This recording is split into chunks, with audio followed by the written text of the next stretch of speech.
Throughout history, humanity has grappled with the profound question of God's existence. Philosophers and theologians have presented various arguments, each attempting to shed light on this enduring mystery. One such argument, elegant in its simplicity yet powerful in its implications, is the contingency argument.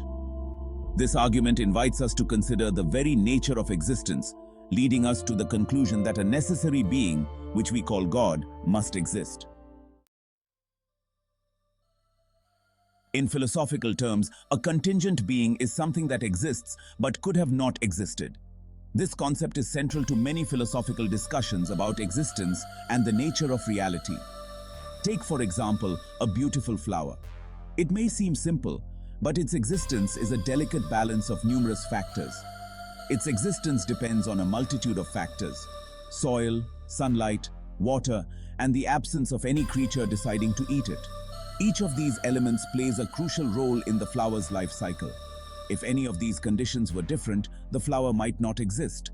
A change in weather, a lack of nutrients, or the presence of a hungry insect could all prevent the flower from blooming. Our own existence is similarly contingent. We are the result of a complex web of dependencies and conditions. We depend on our parents for life, not just for birth, but for nurturing and care during our early years. On food and water for sustenance, which are essential for our growth and energy. And on countless other factors for our continued well-being.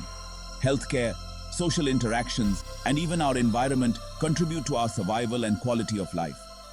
If even one of these elements had been absent at any point in the past, we wouldn't be here today. Our ancestors' survival, their choices, and the conditions they lived in all played a part in our existence. This realization, that we are contingent beings, is the first step in understanding the contingency argument. It invites us to reflect on the interconnectedness of all things and the fragile nature of existence.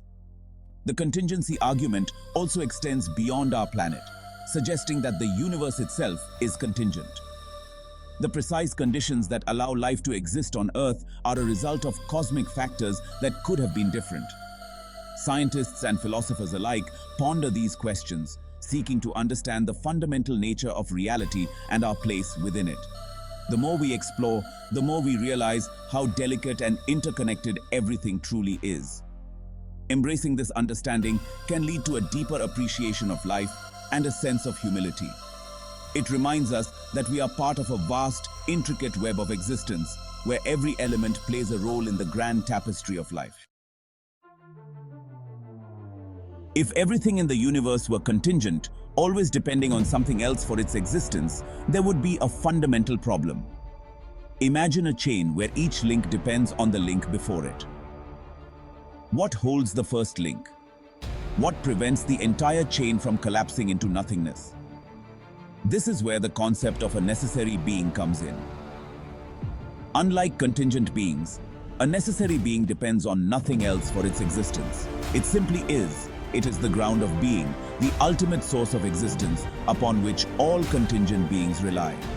This necessary being, by definition, cannot not exist. The contingency argument then proceeds logically.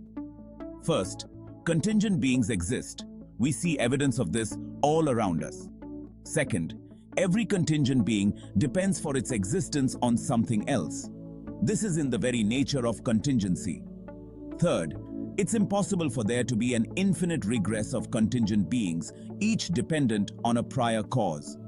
This would be like an endless chain with no beginning, a logical absurdity. Therefore, there must exist a necessary being upon whom all contingent beings ultimately depend. This necessary being is what we call God. Section 5. The buck stops here. The first cause. In this section, we delve into the profound philosophical concept known as the first cause, a cornerstone in the realm of metaphysics and theology. The contingency argument can be likened to tracing back the cause of a ripple in a pond. Imagine standing by a serene pond, observing the gentle ripples that spread across its surface. The ripple didn't just appear from nowhere. It has a source, a point of origin that set it into motion. It was caused by a pebble, perhaps thrown by a child. This simple act of throwing a pebble creates a chain reaction, a series of events that can be traced back to a single cause. The child, in turn, was brought into existence by their parents, and so on. Each cause leads to another, forming an intricate web of interconnected events and beings. However, we can't keep tracing back causes indefinitely. This leads us to the concept of infinite regression, a never-ending chain of causes that ultimately needs a starting point. Just like the ripple needs an initial cause, the universe itself must have a first cause, a necessary being that is not itself caused. This being is the foundation upon which all existence rests. This first cause, the uncaused causer, is what we call God. The concept of God as the first cause provides a profound answer to the age-old question of why there is something rather than nothing. It suggests that behind the vast complexity of the universe lies a singular uncaused source, a divine origin that set everything into motion. Section 6. What if the universe always existed? One common objection to the contingency argument is the idea that the universe has always existed, thereby eliminating the need for a first cause. However, this objection faces a significant hurdle: the problem of infinity. An actual infinite number of things cannot exist in reality. To have an actually infinite number of events preceding this moment, we'd have to traverse an infinity, which is impossible. Therefore, the universe cannot have always existed. Section 7. Could the universe have come from nothing? Another objection proposes that the universe came from nothing. However, this notion contradicts basic laws of physics, which state that something cannot come from nothing. Even quantum physics, often cited in support of this objection, deals with fluctuations within the quantum vacuum, a far cry from absolute nothingness. Furthermore, the very concept of nothing is problematic. To even speak of nothing is to imply a concept, a something rather than a nothing. True nothingness, by definition, cannot have properties or potentialities from which a universe could arise. Section 8. The logic of the contingency argument. The contingency argument, while seemingly simple, rests on a foundation of sound logic. It is a philosophical proposition that seeks to explain the existence of everything around us. It starts with observations of the natural world, the undeniable reality of contingent beings like ourselves. These are entities that exist but could have possibly not existed. It then applies principles of reason, demonstrating the impossibility of an infinite regress of contingent beings. Imagine a series of dominoes falling. There must be a first domino that initiates the sequence. This argument doesn't rely on complex equations or esoteric theories. Instead, it uses straightforward reasoning that is accessible to anyone willing to engage with it. It appeals to our innate ability to reason, inviting us to consider the implications of the world around us. By examining the nature of our existence, we are led to question the cause of our being.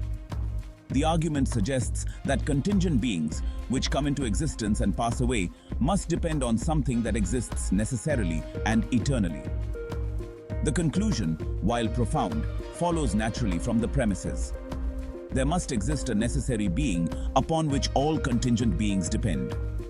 This necessary being is what many refer to as God, the uncaused cause that sustains everything. Section 9. Reflecting on the existence of God. The contingency argument doesn't provide all the answers to life's big questions. It doesn't tell us, for instance, what the nature of this necessary being is or why there is suffering in the world. However, it does offer a compelling explanation for the existence of something rather than nothing.